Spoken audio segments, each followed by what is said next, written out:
I remember telling this to a young boy. Some of you who follow carefully might have heard me say this before.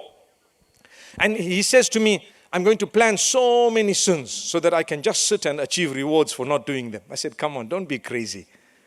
Don't be crazy. You're planning so many sins and then you say, I'm planning this, but I'm not going to do it. Don't be silly.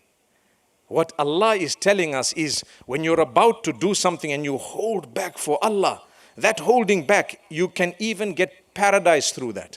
May Allah Almighty grant us paradise. When Allah gives us Jannah, He looks for anything and everything to be able to forgive you.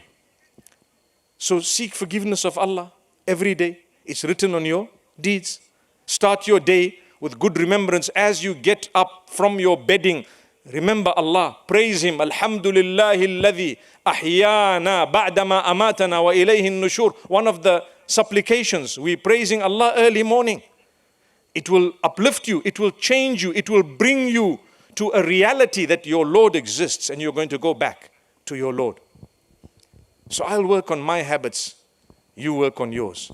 I work on my connection with Allah, you work on yours. We are believers. When we witness the struggles on earth, we will definitely realize that Allah has favored us. Allah has favored us in 1,000,001 ways.